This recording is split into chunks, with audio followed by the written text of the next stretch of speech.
It's a funeral procession on the highway. Traffic screeches to a halt. There's people searching for a better way to live their lives. Oh, Johnny lived a good life. You know, one of the things that I've been challenged with recently is how, as a Christian, do I look different from somebody who's not? And, you know, a lot of times, maybe I thought, okay, you get saved and you look different, you know, you accept this love of Christ and it shapes you. Yes, that's completely true.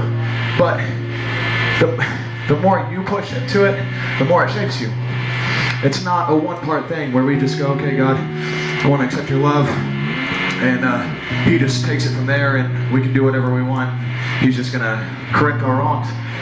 We have to push into him. You know, Scripture talks about disciplining our physical bodies. And now if we're going to do that, how much more important is it to discipline our spiritual bodies? And I've kind of just looked at that of completely refusing to turn back to sin, to draw a line where I say, I'm not going to cross this line. I'm not going to go back to that lifestyle. And when I'm tempted, I'm going to refuse to think about it. I'm going to refuse to let it overcome me. I'm going to fight it with everything that I am because of the God who is in me. Not on my own strength, but because of the God who is in me and who is in every single person in this room. He wants to do this with every single one of you. It is a battle that we live. It's not, you know, we call it the Christian walk, but it really is a Christian battle. It's not a leisurely thing. It's an aggressive battleground that we're on. And we can't lay dormant as Christians anymore. We can't lay dormant and let this massive power of sin, or this seemingly massive power of sin, take over what God has created and said is perfect. He said it over and over again, his creation is good. We can't let this sin that we let come in take over what God said is good. We have to fight for our beliefs. We have to fight for the God who made us.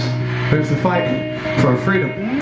Because God does set you free, but that's a constant battle every single day that only he can give you the strength to accomplish. So I want to just encourage you guys with that today. Maybe you're struggling with something. I don't know. That's just my personal struggles that I've been going through recently. If that applies to anybody, awesome. If not, then at least I'm sharing myself with you guys. Please feel free to come up and talk with us afterward. We do believe in the power of prayer and the power of victorious prayer. I believe that we can have victory over addictions, victory over really anything. When I say addictions, I mean like some deep, serious stuff.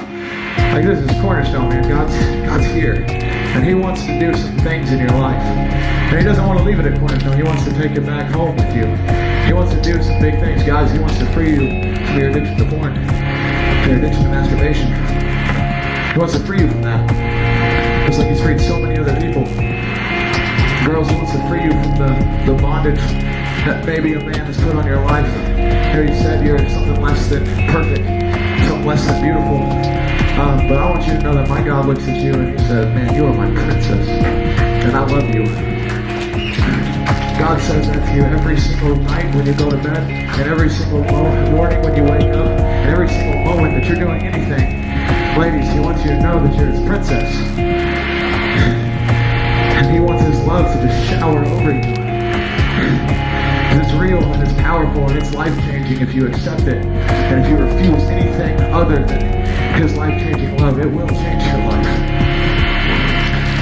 So I just want to challenge you guys with that, maybe as an encouragement. Just keep pushing into more of God. Because I promise you, there's more of him to be pushed into.